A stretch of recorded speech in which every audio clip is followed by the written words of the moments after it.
ਜਦੋਂ ਨੌਵੇਂ ਪਾਤਸ਼ਾਹ ਜੀ ਪਟਨਾ ਸ਼ਹਿਰ ਵਾਪਸ ਮੁੜੇ, ਭਾਈ ਦਿਆਲ ਦਾਸ ਜੀ ਨੇ ਬੜੇ ਉਤਸ਼ਾਹ ਨਾਲ ਸੰਗਤ ਨੂੰ ਇਕੱਠਿਆਂ ਕਰਕੇ ਗੁਰੂ ਜੀ ਦਾ ਨਿੱਘਾ ਸਵਾਗਤ ਕੀਤਾ। ਬਾਲਾ ਪ੍ਰੀਤਮ ਗੋਬਿੰਦ ਰਾਏ ਜੀ ਅਤੇ ਸਤਿਗੁਰੂ ਤੇਗ ਬਹਾਦਰ ਸਾਹਿਬ ਜੀ ਦੇ ਮਿਲਾਪ ਸਮੇਂ ਸੰਗਤਾਂ ਨੇ ਬੇਅੰਤ ਖੁਸ਼ੀਆਂ ਮਨਾਈਆਂ। ਪਟਨੇ ਸਾਹਿਬ ਤੋਂ ਭਾਈ ਮਤੀ ਦਾਸ, ਦਿਆਲ ਦਾਸ, ਸਤੀ ਦਾਸ ਅਤੇ ਹੋਰ ਅਨਿੰਨ ਗੁਰਸਿੱਖ ਗੁਰੂ ਸਾਹਿਬ ਜੀ ਨਾਲ ਹੀ ਅਨੰਦਪੁਰ ਸਾਹਿਬ ਪੁੱਜ ਗਏ। ਅਨੰਦਪੁਰ ਸਾਹਿਬ ਵਿੱਚ ਵੀ ਇਹ ਸਾਰੇ ਗੁਰਮੁਖ ਪਿਆਰੇ ਸੇਵਾ ਵਿੱਚ ਤਤਪਰ ਰਹੇ।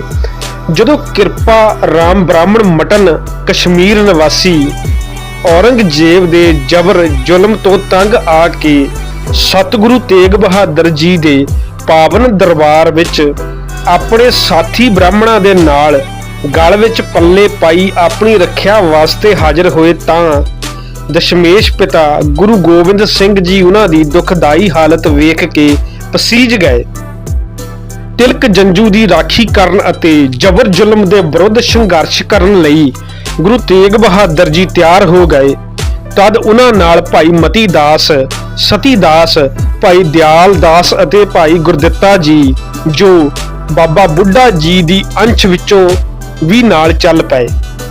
ਭਾਈ ਉਦੇ ਜੀ ਦੇ ਨਾਲ ਜਾਣ ਬਾਬਤ ਵੀ ਕੁਝ ਲੇਖਕਾਂ ਨੇ ਲਿਖਿਆ ਹੈ। ਜਦੋਂ ਸਤਿਗੁਰੂ ਜੀ ਨੇ ਆਗਰੇ ਪੁੱਜ ਕੇ ਇੱਕ ਆਜੜੀ ਰਾਹੀਂ ਗ੍ਰਿਫਤਾਰੀ ਦੇਣ ਦਾ ਕੌਤਕ ਵਰਤਾਇਆ, ਉਸ ਸਮੇਂ ਭਾਈ ਮਤੀ ਦਾਸ, ਸਤੀ ਦਾਸ ਅਤੇ ਦਿਆਲ ਦਾਸ ਪਕੜੇ ਗਏ।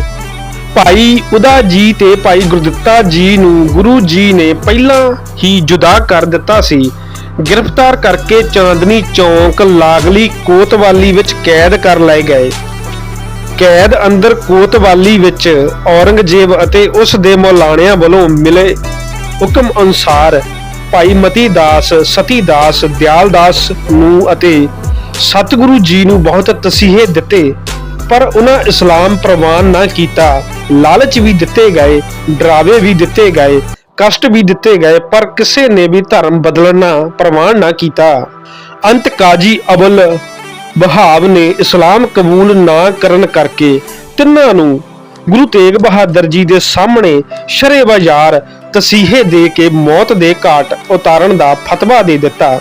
ਸਤਿਗੁਰੂ ਤੇਗ ਬਹਾਦਰ ਸਾਹਿਬ ਜੀ ਨੂੰ ਜੇਲ੍ਹ ਦੇ ਅੰਦਰ ਹੀ ਇੱਕ ਲੋਹੇ ਦੇ ਪਿੰਜਰੇ ਵਿੱਚ ਕੈਦ ਕੀਤਾ ਗਿਆ ਸੀ। ਅੰਤਮ ਵਾਰ ਤਿੰਨੋਂ ਗੁਰੂ ਸਿੱਖ ਆਪਣੇ ਸਤਿਗੁਰੂ ਜੀ ਪਾਸੋਂ ਅਸ਼ੀਰਵਾਦ ਲੈਣ ਅਤੇ ਸ਼ਹੀਦੀ ਬਾਟਾ ਪੀਣ ਦੀ ਆਗਿਆ ਲੈਣ ਲਈ ਹਾਜ਼ਰ ਹੋਏ। ਸਤਿਗੁਰੂ ਜੀ ਨੂੰ ਪਿੰਜਰੇ ਵਿੱਚੋਂ ਜੇਲ੍ਹ ਦੇ ਅੰਦਰ ਕੁਝ ਸਮੇਂ ਲਈ ਬਾਹਰ ਕੱਢ ਦਿੱਤਾ ਗਿਆ, ਇਸ ਉਮੀਦ ਤੇ ਕਿ ਗੁਰੂ ਤੇਗ ਬਹਾਦਰ ਜੀ ਸ਼ਾਇਦ ਮੁਸਲਮਾਨ ਬਣਨ ਲਈ ਆਖ ਦੇਣ। ਤਿੰਨਾਂ ਨੇ ਵਾਰੋ-ਵਾਰੀ ਆਪਣੇ ਕਾਲਮ ਸਤਿਗੁਰੂ ਜੀ ਦੇ ਚਰਨ ਕਮਲਾਂ ਤੇ ਨਿਮਰਤਾ ਅਤੇ ਸ਼ਰਧਾ ਨਾਲ ਨਮਸਕਾਰ ਕੀਤੀ। ਗੁਰੂ ਜੀ ਨੇ ਤਿੰਨਾਂ ਸਿੱਦਕੀ ਸ਼ਰਧਾਲੂਆਂ, ਉਮਰ ਭਰ ਦੇ ਸੇਵਕਾਂ, ਦੁੱਖ ਸੁੱਖ ਵਿੱਚ ਸਾਥ ਨਿਭਾਉਣ ਵਾਲੇ ਗੁਰਸਿੱਖਾਂ ਨੂੰ ਘੁੱਟ ਕੇ ਛਾਤੀ ਨਾਲ ਲਾਇਆ ਅਤੇ ਅਨੇਕ ਪ੍ਰਕਾਰ ਦੀਆਂ ਅਸ਼ੀਰਵਾਦਾਂ ਦਿੱਤੀਆਂ। ਭਾਈ ਮਤੀ ਦਾਸ ਨੇ ਸਤਿਗੁਰੂ ਜੀ ਪਾਸ ਆਪਣੇ ਮਨ ਅੰਦਰ ਉਪਜੇ ਬਲਬਲੇ ਪ੍ਰਗਟ ਕਰਦੇ ਆਖਿਆ ਕਿ ਸਤਿਗੁਰੂ ਜੀ ਜੇ ਆਗਿਆ ਦੇਵੋ ਤਦ ਇਸ ਦੁਸ਼ਟ ਰਾਜ ਦਾ ਖੁਰਾ ਖੋਜ ਮਿਟਾ ਦਿਆਂ। ਪਰ ਸਤਿਗੁਰੂ ਜੀ ਨੇ ਪ੍ਰਭੂ ਵੱਲੋਂ ਬਖਸ਼ੀ ਸ਼ਕਤੀ ਨੂੰ ਸੰਭਾਲ ਕੇ ਵਰਤਣ, ਭਾਣਾ ਮਿੱਠਾ ਕਰਕੇ ਮੰਨਣ, ਰੱਬ ਦੀ ਰਜ਼ਾ ਵਿੱਚ ਰਾਜੀ ਰਹਿੰਦਿਆਂ ਅਜਰ ਵਸਤੂ ਨੂੰ ਯਰਨ ਦਾ ਉਪਦੇਸ਼ ਦਿੱਤਾ ਅਤੇ ਖੁਸ਼ੀ-ਖੁਸ਼ੀ ਜ਼ਬਰ ਜ਼ੁਲਮ ਦੇ ਦੋ ਜੋੜੀ ਦੇ ਵਿਰੁੱਧ ਆਪਣਾ ਆਪ ਨਿਸ਼ਾਵਰ ਕਰਨ ਦਾ ਉਪਦੇਸ਼ ਦਿੱਤਾ। ਪਰ ਔਰੰਗਜ਼ੇਬ ਦੇ ਮੁਆਤਸਬੀ ਮਲਾਣੇ ਚਾਹੁੰਦੇ ਸਨ ਕਿ ਜੇਕਰ ਇਹ ਤਿੰਨੋਂ ਗੁਰਮੁਖ ਅਤੇ ਗੁਰੂ ਤੇਗ ਬਹਾਦਰ ਜੀ ਇਸਲਾਮ ਕਬੂਲ ਕਰ ਲੈਣ ਤਦ ਸਮੁੱਚੀ ਹਿੰਦੂ ਕੌਮ ਧਰਮ ਬਦਲੀ ਲਈ ਤਿਆਰ ਹੋ ਜਾਵੇਗੀ। ਪਰ ਹੋਇਆ ਇਸ ਦੇ ਉਲਟ। ਸਤਿਗੁਰੂ ਜੀ ਪਾਸੋਂ ਅਸ਼ੀਰਵਾਦ, ਅਸੀਸ, ਕਿਰਪਾ ਦ੍ਰਿਸ਼ਟੀ ਪ੍ਰਾਪਤ ਕਰਨ ਉਪਰੰਤ ਤਿੰਨਾਂ ਗੁਰਮੁਖ ਪਿਆਰਿਆਂ ਦੇ ਰੋਮ ਵਿੱਚ ਚਰਨਾਟ ਛਿੜ ਪਈ। ਸਬਰ, ਸਿਦਕ, ਸ਼ੁਕਰ ਵਿੱਚ ਨਿਡਰ ਅਤੇ ਨਿਧਾੜ ਰਹਿ ਕੇ ਉਹਨਾਂ ਅਗਲੇ ਸ਼ਾਹੀ ਹੁਕਮ ਨੂੰ ਉਡੀਕਣਾ ਸ਼ੁਰੂ ਕਰ ਦਿੱਤਾ। ਸ਼ਾਹੀ ਫਰਮਾਨ ਪੁੱਜ ਗਿਆ। ਸਭ ਤੋਂ ਪਹਿਲਾਂ ਭਾਈ ਮਤੀ ਦਾਸ ਜੀ ਦੀ ਵਾਰੀ ਆਈ। ਪੰਚਮ ਪਾਤਸ਼ਾਹ ਜੀ ਪਿੱਛੋਂ ਸ਼ਾਂਤਮਈ ਢੰਗ ਨਾਲ ਸ਼ਹੀਦੀ ਪ੍ਰਾਪਤ ਕਰਨ ਦਾ ਸੁਭਾਗ ਭਾਈ ਮਤੀ ਦਾਸ ਜੀ ਨੂੰ ਪ੍ਰਾਪਤ ਹੋਇਆ। ਉਸ ਨੂੰ ਆਖਰੀ ਖੁਆਇਸ਼ ਪੁੱਛੀ ਗਈ। ਤਦ ਮਤੀ ਦਾਸ ਨੇ ਆਖਿਆ, ਸ਼ਹਾਦਤ ਵੇਲੇ ਤੋਂ ਅੰਤਮ ਸਮੇਂ ਤੱਕ ਮੇਰਾ ਮੂੰਹ ਸੱਚੇ ਪਾਤਸ਼ਾਹ ਸਤਿਗੁਰੂ ਗੁਰੂ ਤੇਗ ਬਹਾਦਰ ਜੀ ਸਾਹਿਬ ਦੇ ਪਾਵਨ ਚਰਨ ਕਮਲਾਂ ਵੱਲ ਰੱਖਿਆ ਜਾਵੇ। ਇਵੇਂ ਹੀ ਹੋਇਆ। ਸਤਿਗੁਰੂ ਜੀ ਦੇ ਸਨਮੁਖ ਹੀ ਚਾਂਦਨੀ ਚੌਕ ਵਿੱਚ ਭਾਈ ਮਤੀ ਦਾਸ ਜੀ ਨੂੰ ਲਿਆਂਦਾ ਗਿਆ। ਜਲਾਦਾਂ ਵੱਲੋਂ ਲੱਕੜੀ ਦੇ 2 ਫੱਟਾਂ ਦੇ ਵਿਚਕਾਰ ਭਾਈ ਮਤੀ ਦਾਸ ਜੀ ਨੂੰ ਬੰਨ੍ਹ ਕੇ ਧਰਤੀ ਵਿੱਚ ਗੱਡਿਆ ਗਿਆ। ਵਾਹਿਗੁਰੂ। ਆਰਾ ਸਿਰ ਤੇ ਰੱਖਿਆ ਗਿਆ। ਸਰੀਰ ਨੂੰ ਜਲਾਦਾਂ ਨੇ ਚੀਰਨਾ ਸ਼ੁਰੂ ਕਰ ਦਿੱਤਾ। ਭਾਈ ਮਤੀ ਦਾਸ ਜੀ ਨੇ ਸਤਿਗੁਰੂ ਜੀ ਵੱਲ ਸ਼ਰਧਾ ਪਿਆਰ ਨਾਲ ਅੰਤਰ ਆਤਮੀ ਅਰਦਾਸ ਕੀਤੀ ਅਤੇ ਜਪਜੀ ਸਾਹਿਬ ਦਾ ਪਾਠ ਆਰੰਭ ਕਰ ਦਿੱਤਾ।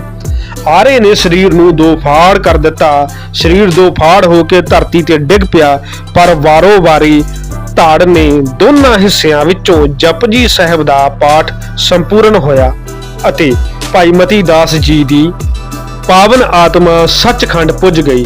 ਦੂਸਰੀ ਵਾਰੀ ਭਾਈ ਦਿਆਲ ਜੀ ਦੀ ਆਈ। ਇੱਕ ਦੇਗ ਪਾਣੀ ਦੀ ਭਰ ਕੇ ਉਬਾਲ ਲਈ ਗਈ।